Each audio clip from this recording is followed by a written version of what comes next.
Welcome back to my channel fine maths classes. So ഇന്നത്തെ ക്ലാസ്സിൽ നമ്മൾ പഠിക്കാൻ പോകുന്നത് 9th ചാപ്റ്റർ സ്ട്രെയിറ്റ് ലൈൻസിൽ എക്സസൈസ് 9.1 ക്വസ്റ്റ്യൻ നമ്പർ 11 ആണ് ഇന്നത്തെ ക്ലാസ്സിൽ നമ്മൾ ഡിസ്കസ് ചെയ്യാൻ പോകുന്നത്. ഓക്കെ, അപ്പോൾ എൻ്റെ ചാനൽ കാണുന്നവർ സബ്സ്ക്രൈബ് ചെയ്യാനും ലൈക്ക് ചെയ്യാനും കമൻറ്റ് ചെയ്യാനും മാക്സിമം ഷെയർ ചെയ്ത് സപ്പോർട്ട് ചെയ്യാനും മറന്നു പോകരുത്. ഓക്കെ, അപ്പോൾ നമ്മുടെ ക്വസ്റ്റ്യൻ ഇതാണ്: a line passes through x1 y1 and hk.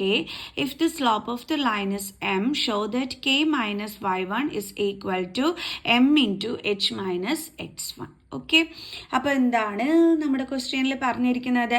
അതായത് ഒരു ലൈൻ, അപ്പോൾ ഇതാണ് നമ്മുടെ ലൈൻ. ഇത് ഏതൊക്കെ പോയിന്റിൽ കൂടിയാണ് പാസ് ചെയ്ത് പോണത്? x1 y1 then HK.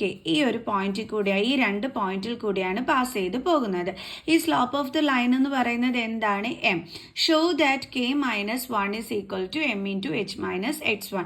അപ്പോൾ ഇതാണ് നമ്മളിവിടെ ചെയ്ത് കാണിക്കേണ്ടത്. ഓക്കെ, അപ്പോൾ നമുക്കറിയാം ഫോർമുല യൂസ് ചെയ്താൽ മതി. സ്ലോപ്പ് ഓഫ് ദി ലൈൻ്റെ എന്താണ് formula? M is equal to y2 minus y1 by x2 minus x1. Okay, then M is equal to, ഇവിടെ x1 x2 അല്ലെങ്കിൽ y1 y2 എന്നൊക്കെ പറയുന്നത് എന്താണ്?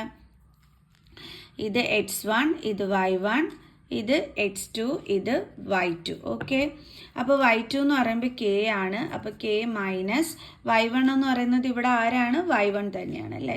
y1 ബൈ x2 ഇവിടെ ആരാണ്? h. ദെൻ മൈനസ് x1 തന്നെയാണ്. ഓക്കെ, ഇനി നമുക്കിത് എങ്ങനെ ചെയ്യാൻ പറ്റും? അയ്യോ സോറി, ഇവിടെ x2 എന്ന് പറയുന്നത് h ആയിരുന്നേ.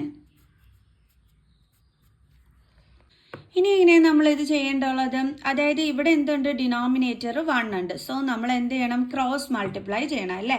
അതായത് k മൈനസ് y1 ഇൻറ്റു 1 എന്ന് പറഞ്ഞാൽ എന്താ വരുന്നത്? k minus y1 is equal to, ഇത് തമ്മിൽ ക്രോസ് മൾട്ടിപ്ലൈ ചെയ്യുമ്പോൾ എന്താ വരുന്നത്? m into h minus x1. ഇതല്ലേ നമ്മളോട് ഷോ ചെയ്ത് കാണിക്കാൻ പറഞ്ഞത്? ഇതേ നമ്മൾ ചെയ്ത് കാണിച്ചു. അപ്പോൾ ഇത്രേ ഉണ്ടായിരുന്നുള്ളൂ 11th question. Very easy question അല്ലേ? സോ അപ്പോൾ നെക്സ്റ്റ് ക്വസ്റ്റ്യനുമായി അടുത്ത ക്ലാസ്സിൽ കാണുന്നത് വരെ ബൈ ബൈ.